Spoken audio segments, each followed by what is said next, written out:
अगर आप एक एनआरआई है या फिर विदेश में रहने की सोच रहे हैं, तो इनकम टैक्स के ये नए रूल्स आपके लिए जानना बहुत ज़्यादा इम्पोर्टेंट, क्योंकि फाइनेंशियल ईयर 25-26 में एनआरआई की डेफिनेशन से लेके कौन सी इनकम आपके लिए टैक्सेबल है, सब कुछ इस वीडियो में आज हम डिस्कस करने वाले हैं। सो एक भी गलती आप ना करें, क्योंकि इसमें क्या है, आपको प्रॉब्लम फेस करनी पड़ सकती है। तो वीडियो को एंड तक आप ज़रूर देखें। तो इसी चीज़ के बारे में आज हम कम्प्लीटली डिस्कशन करेंगे।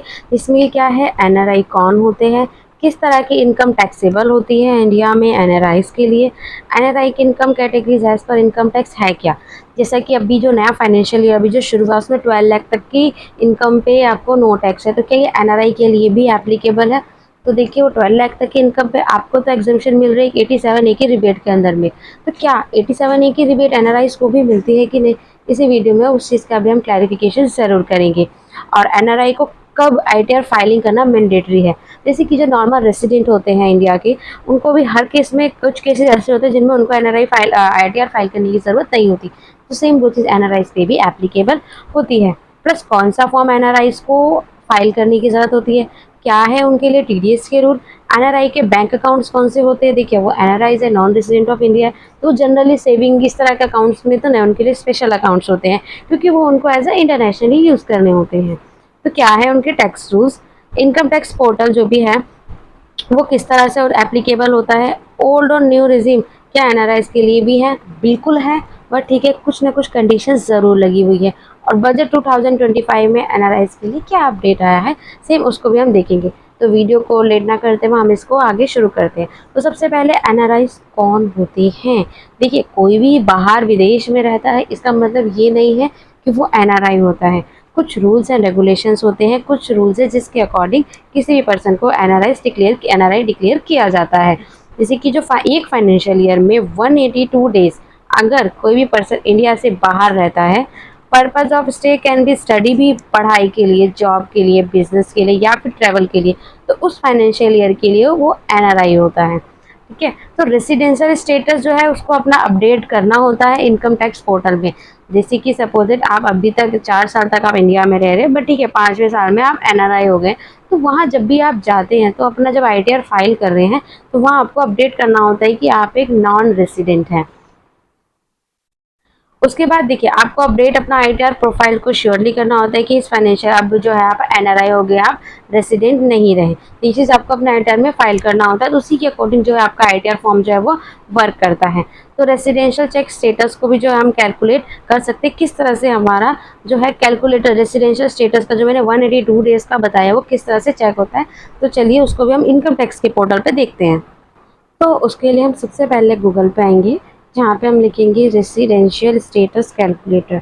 जब आप इसको लिखेंगे तो यहाँ पे आपको सीबीडीटी ऑफिशियल वेबसाइट पे आप आ जाएंगे। देखिए, ये इनकम टैक्स की वेबसाइट है, ministry of finance, government of India. तो इसमें क्या चीज़ है, देखिए, फाइनेंशियल असेसमेंट ईयर यहाँ पे आपको सेलेक्ट कर लेना है। असेसमेंट ईयर आपका 25-26 होगा, क्योंकि हम 24-25 फाइनेंशियल ईयर हमारा होगा। अब यहाँ पे आपको डालना है इंडियन सिटीजन है, crew member of Indian ship है, living Indian for employs purpose, जो भी है वो भी आपको यहाँ पे डाल देना है। एनी अदर आप डालते तो आपको Indian citizen, person of Indian origin, वही सारे ऑप्शंस आपको जो है मिलते जाएंगे। तो यहाँ पे हम डाल देते हैं living India for employed person.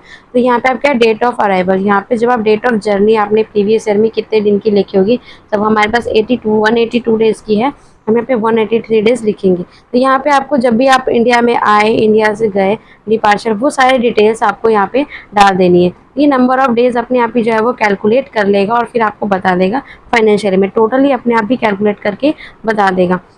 ये जो सर्कुलर क्या 2020 में लेके गया था, प्रीवियस है 1920 के लिए। तो इस तरह से आप ऑफिशियल वेबसाइट पे आके भी अपने आप को चेक कर सकते हैं आपका रेसिडेंशियल स्टेटस क्या है। तो इस तरह से देखा कि हम किस तरह से हम ऑफिशियल वेबसाइट पे आके चेक कर सकते हैं। तो आप इस आते हैं अपने रूल्स एंड रेगुलेशंस पे। ठीक है, तो हमने रेसिडेंशियल स्टेटस कैसे चेक करना है वो भी हमने देख लिया। अब ये कि किस तरह की इंडिया में जो इंडिया किस काइंड ऑफ इनकम जो है वो टैक्सेबल होती है। तो देखिए, जो भी इंडिया उसका इनकम इंडिया में अर्न की गई हो या फिर उसका सोर्स इंडिया में हो, जैसे सैलरी रिसीव्ड और अर्न दोनों ही इंडिया में है, ठीक है, दोनों ही इंडिया में पेंशन रिसीव हो रही है आपको इंडियन सोर्स से। ऐसा नहीं है सपोज आप अमेरिका रह रहे हैं, आप इंडियन रेसिडेंट हैं और एनआरआईज हैं, बट आपको सैलरी सपोज दैट पेंशन आपको अमेरिका से मिल रही है, तो बट क्या वो इसका सोर्स इंडिया का नहीं है, तो वो आपके एप्लीकेबल नहीं होगी। उसके बाद रेंटल इनकम, आपकी इंडिया में कोई प्रॉपर्टी है, वहाँ से आपको रेंट आ रहा है, तो आपका क्या है वो अर्नड इन इंडिया है। दोनों में से कोई भी एक चीज़ आपके इंडिया में होनी चाहिए, या तो आपको वो रिसीव इंडिया में होनी चाहिए या फिर सोर्स इंडिया में होनी चाहिए। जिस तरह से इंडिया के पर्सन दूसरे विदेशों में जाके काम करते हैं, सेम वही दूसरे कंट्री के लोग भी यहाँ पे आके काम करते हैं। जैसे हमारी एम्बेसीज होती है, इंडिया में भी कई कंट्रीज़ की एम्बेसीज है, तो वहाँ के लोग यहाँ पे काम करते हैं, तो उनका क्या वो उनको रिसीव्ड इन इंडिया हो रही है, अर्नड इन इंडिया हो रही है, तो उसका टैक्स भी उनको यहीं पे फाइल करना होता है।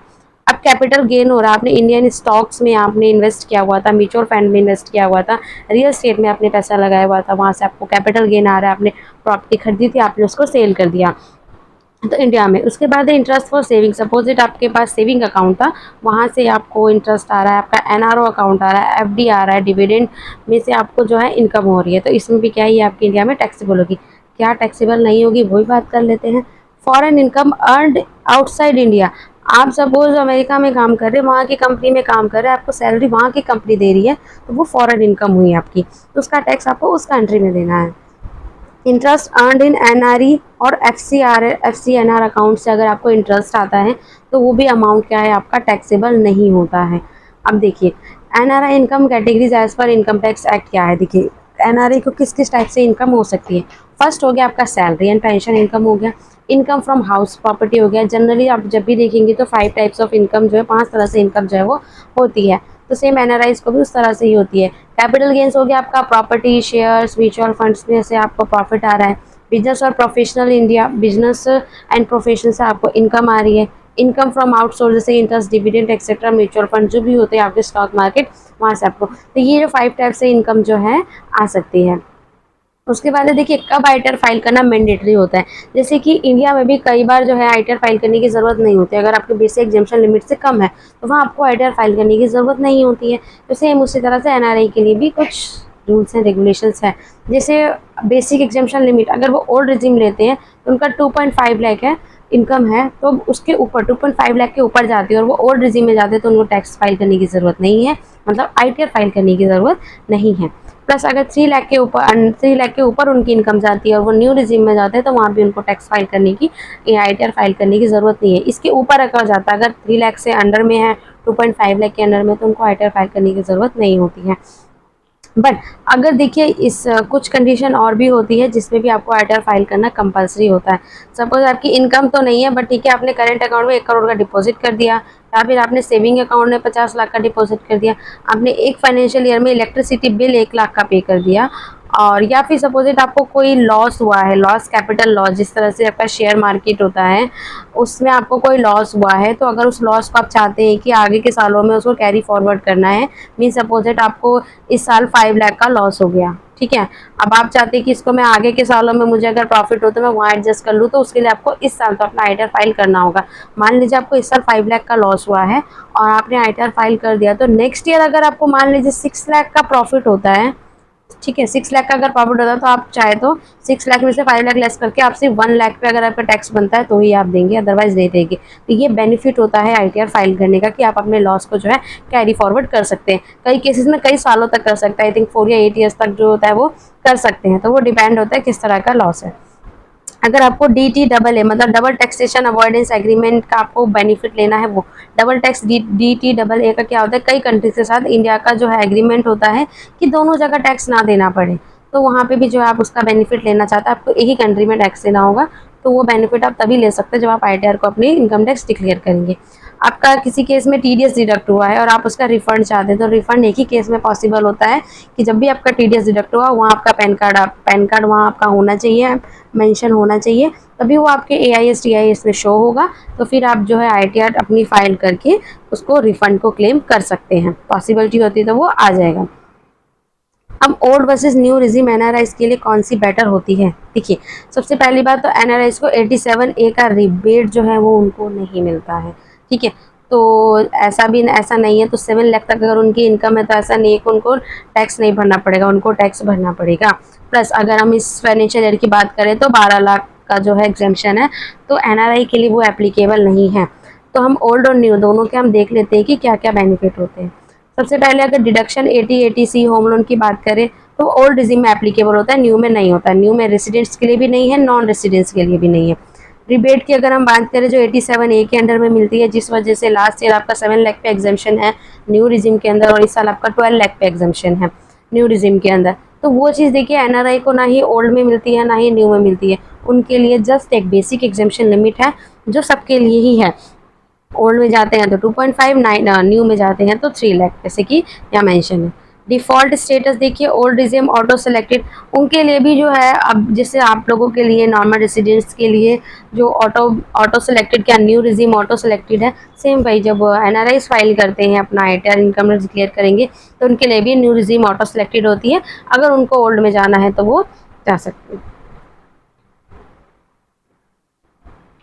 तो इस तरह से देखिए old tax regime new tax regime जो हमारे टैक्स स्लैब रेट्स होते हैं, जैसे 2.5 लाख तक ओल्ड में आपका नील है और न्यू में जाते हैं तो 3 लाख तक नील है। उसके बाद देखिए जो भी टैक्स स्लैब जो रेट्स लिखे हुए हैं ना, 5% अबव 2.5 लाख, इसके बाद 5 लाख से 10 लाख इनकम होती है तो 12,500 प्लस 20%, तो ये उनका पूरा का पूरा टैक्स लगता है।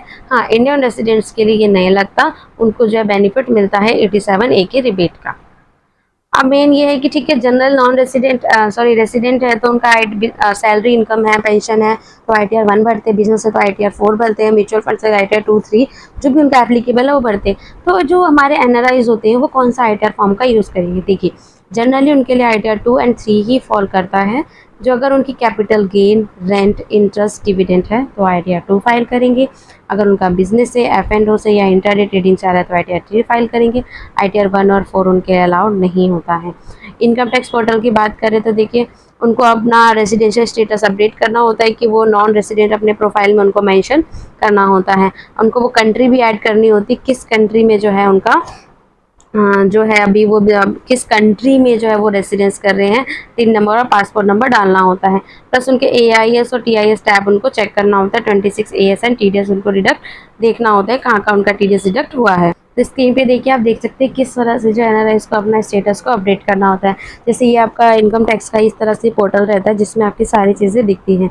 तो यहाँ पे आपको देखिए जनरल इन्फॉर्मेशन में आना है, यहाँ पे आपका रेसिडेंशियल स्टेटस होता है, रेसिडेंट से आपको इसको नॉन रेसिडेंट करना है और किस ड्यूरेशन कौन से प्रीवियस ईयर आपको डालना है। प्लस आपको यहाँ पे डालना होता है आपकी जो है कंट्री कौन सी है, यहाँ पे आपको सारी कंट्रीज़ होती है, वो कंट्रीज़ डाल के आपका टैक्स आइडेंटिफिकेशन नंबर यहाँ पे आपको मेंशन करना होता है। तो इस तरह से हमने देखा किस तरह से आप जो अपना ITR का फॉर्म जो है सिलेक्ट कर सकते हैं, अपना रेसिडेंस अपडेट कर सकते हैं। अब हम बात करते हैं TDS रूल्स ऑफ NRI के लिए देखिए कौन से TDS रूल होते हैं। तो आपका जो 20% एप्लीकेबल होता है इनकम पे, जैसे आपका फिक्स डिपॉजिट का इंटरेस्ट हुआ NRO अकाउंट से, ठीक है। अभी हम अकाउंट्स के बारे में भी डिस्कस करेंगे। कैपिटल गेन हुआ, डिजिटल डिविडेंड इनकम हुआ, रेंट पेड बाय टेनेंट हुआ, तो इस पर आपका अगर आप TDS डिडक्ट होता है, आपका 20% का TDS डिडक्ट होता है जिसका आप रिफंड कर सकते हैं। बट कब, जब जो है आप अपना ITR फाइल करेंगे तो उसका आप रिफंड भी आप ले सकते हैं। तो जिस तरह से भी कई बार हमने बैंक अकाउंट्स के बारे में हम देख रहे थे, देखिए इस तरह के जो NRIs के बैंक अकाउंट और रूल्स देख लेते हैं। तो उनके जो अकाउंट्स होते हैं 3 टाइप्स के होते हैं, NRE, NO और FCNR। इसमें से जो NRO अकाउंट होता है ये आपका टैक्सेबल होता है, ठीक है। NRE आपका टैक्स फ्री होता है, FCNR भी आपका टैक्स फ्री होता है। अब क्या है, ये नाम अलग अलग है तो डेफिनेटली इनका कुछ पर्पज़ भी होता होगा। तो जो आपका NRE अकाउंट होता है फॉरेन इनकम डिपॉजिट्स के लिए यूज़ होता है, NRO अकाउंट होता है इंडियन इनकम डिपॉजिट्स के लिए, और FCNR होता है फॉरेन करेंसी डिपॉजिट के लिए। तो ये इस तरह के अकाउंट होते हैं, सबका पर्पस जो अलग होता है, जो कि आपको पर्पस समझ आ गया होगा। NRE अकाउंट हुआ आपका फॉरेन इनकम डिपॉजिट, फॉरेन से इनकम डिपॉजिट उसको डिपॉजिट करने के लिए NRE अकाउंट हुआ। NRO अकाउंट हुआ इंडियन इनकम डिपॉजिट के लिए, और FCNR हुआ फॉरेन करेंसी डिपॉजिट के लिए। तो ऑप्शन के आपको जो इनकम किस किस तरह से अकाउंट्स होते हैं, इनकम के अकॉर्डिंग जो है ये अकाउंट्स, जैसे हमारे सेविंग अकाउंट होते हैं, करंट अकाउंट होते हैं, कई तरह सैलरी अकाउंट होते हैं, PPF अकाउंट होते हैं। सेम उसी तरह NRIs के लिए भी कई सारे जो है वो अकाउंट्स एप्लीकेबल होते हैं। अब NRIs के लिए बेस्ट एक वे क्या है, तो सबसे पहले देखिए आप अपना AIS TS 26 AS फाइलिंग से पहले तो ज़रूर चेक करें। आपको उसमें लगता है कोई ट्रांजेक्शन नहीं है तो उसको आपको जो चेक करें, कंप्लेन होता है तो रिव्यू होता है, उसको ज़रूर करें। ITR फाइल करें अगर आपकी taxable income basic exemption limit से ऊपर चली गई है, या फिर अगर बेसिक एग्जाम्पशन लिमिट से ऊपर नहीं गई है फिर भी आपका TDS अगर कट गया है और आपको लगता है कि वो रिफंड आ सकता है तो उसको आप ज़रूर फाइल करें। उसके बाद है file even income is below exemption limit. अगर आपका बिलो एग्जेम्पशन लिमिट है फिर भी आपको फाइल करना है कि अगर मे भी आपका लॉस हुआ हो, लॉस एडजस्टमेंट आप नेक्स्ट ईयर तक कर सकते हैं। जैसे कि आपको मैंने बताया इस साल सपोज आपका 5 लाख का लॉस होता है आपका जो भी है स्टॉक मार्केट में जिसमें भी, और नेक्स्ट ईयर आपका 6 लाख का प्रॉफिट होता है, तो ये इसमें से एडजस्ट हो जाएगा, आपको पूरे 6 लाख पर टैक्स नहीं देना होगा। आपको लोन लेना होता है, लोन एलिजिबिलिटी के लिए भी देखिए एवरी ईयर आपका ITR होना मैंडेटरी होता है। वीज़ा कराना है तो वीज़ा के लिए देखिए आपको ITR तो डिपेंड मांगते ही है, तो एवरी ईयर आप ज़रूर अपना ITR फाइल करें। बेसिक से आपकी बेसिक एग्जाम्पशन लिमिट क्रॉस होती है यानी उसके कई और भी बेनिफिट्स होते हैं, और इसके लिए आप टैक्स एक्सपर्ट की भी ज़रूर हेल्प लें ताकि एक्सपर्टीज़ के साथ आपका ITR प्रॉपर जो है वो फाइल हो। उसके बाद है thanks for watching this video. Hope so कि आपको जो इन्फॉर्मेशन है काफ़ी ज़्यादा इन्फॉर्मेटिव जो है वो लगी होगी, आपको क्लियरली समझ आया होगा कि कैसे क्या करना है, और आप ज़रूर समझ गए होंगे कि NRI को कब और क्यों ITR बनना ज़रूरी होती है। तो ऐसे ही इजी वे में इस इन्फॉर्मेशन लेने के लिए हमारे चैनल को सब्सक्राइब ज़रूर करें, बेल आइकन को ज़रूर प्रेस करें, और इस वीडियो को उन लोग को ज़रूर शेयर करें जो फॉरेन कंट्री में रहते हैं, न्यू गए हैं, उनको काफ़ी सारी कन्फ्यूज़न रहती है, या फिर जो जाने की तैयारी कर रहे हैं। So thanks for watching this video, thank you so much. मिलते हैं नेक्स्ट वीडियो में, तब तक के लिए stay smart and stay financial awareness.